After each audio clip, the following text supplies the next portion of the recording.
Savez-vous qui a sauvé Van Gogh de l'oubli? Ce n'était pas un critique.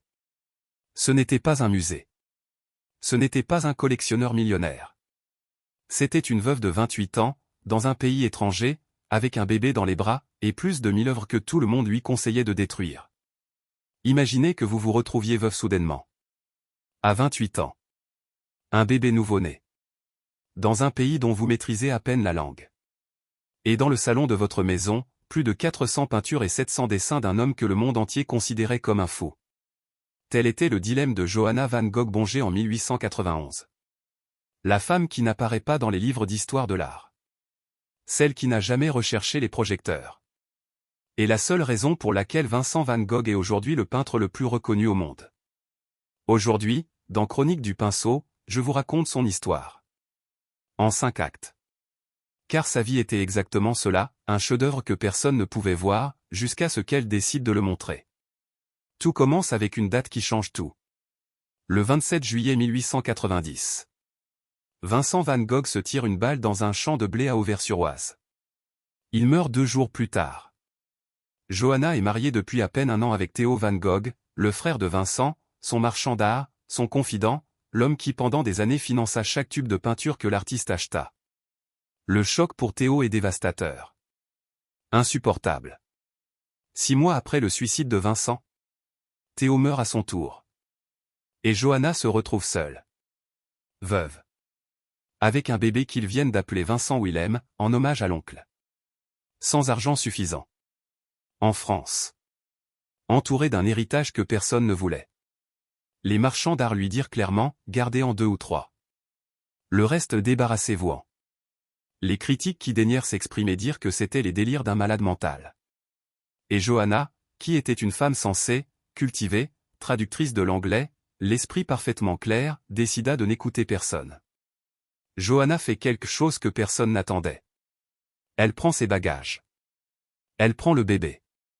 Et elle prend les tableaux. Tous. Plus de 1000 œuvres emballées dans des caisses, roulées avec soin, enveloppées avec tendresse. Et elle rentre en Hollande. À Bussum, un village tranquille près d'Amsterdam, elle ouvre une pension de famille pour gagner sa vie. Et sur les murs de cette maison, elle accroche les Van Gogh. Pas comme décoration. Comme une exposition permanente. Comme une déclaration d'intention. Les pensionnaires arrivaient pour dîner et se retrouvaient face à face avec la nuit étoilée. Avec les mangeurs de pommes de terre. Avec ces tournesols que personne ne voulait acheter. En 1892, elle organise sa première exposition officielle. Le Rijksmuseum, le principal musée de Hollande, propose de conserver 2 œuvres. En donation, pas en achat. Savez-vous ce que Johanna répondit? Non. Que les œuvres n'étaient pas à vendre à ce prix. Que leur valeur n'était pas celle que le marché indiquait à ce moment-là. Qu'elle pouvait attendre. Et elle attendit. Avec une patience que bien des investisseurs d'aujourd'hui lui envieraient. Pendant des années, Johanna fait quelque chose de plus que gérer des tableaux. Elle lit des lettres. 600. Plus de 600 lettres entre Vincent et Theo. Écrites sur des décennies. Intimes, crues, désespérées, brillantes. Et dans ces lettres, Johanna découvre quelque chose qui lui brise le cœur. Le grand amour de la vie de son mari, ce n'était pas elle. C'était Vincent. Pas dans un sens romantique, ne vous méprenez pas. Mais dans le sens le plus profond et le plus absolu du mot amour. Theo a vécu pour son frère. Il l'a financé, réconforté, défendu, compris quand personne d'autre ne le faisait. Vincent était sa raison d'être. Johanna était mariée depuis 1 an quand Theo mourut. Elle n'eut pas le temps de connaître cette profondeur. Et maintenant, en lisant chaque lettre, elle comprend qu'elle avait été témoin de quelque chose de bien plus grand que sa propre histoire d'amour. Que fait-elle avec cela? Elle pourrait s'aigrir. Elle pourrait le dissimuler. Elle pourrait le brûler. Au lieu de cela, elle décide que le monde entier doit lire ses lettres.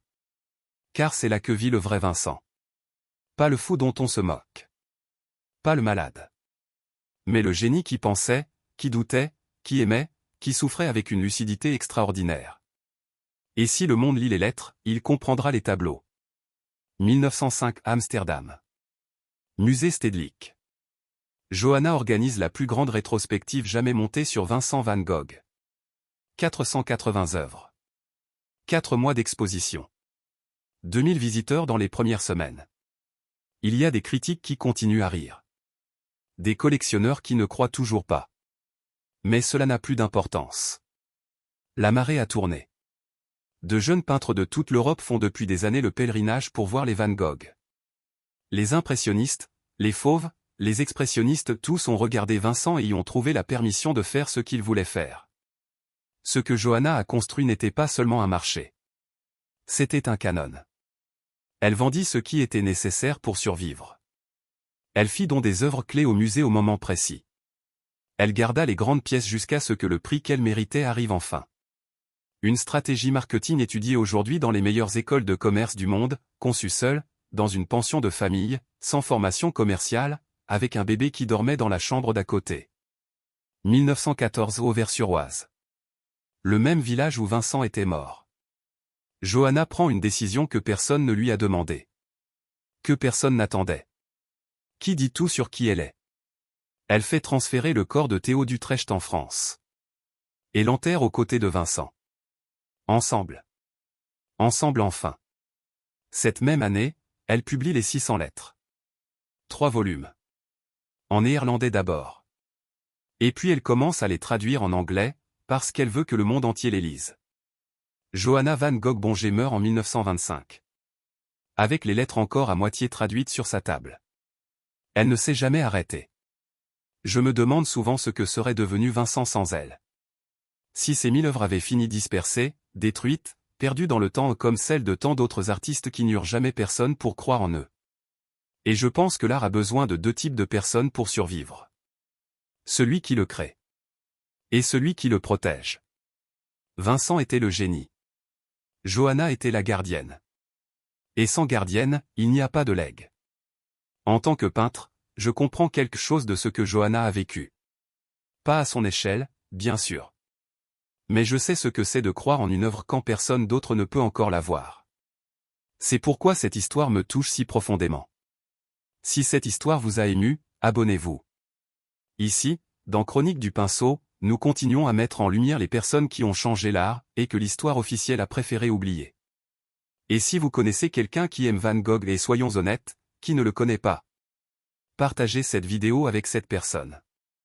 À bientôt pour le prochain chapitre.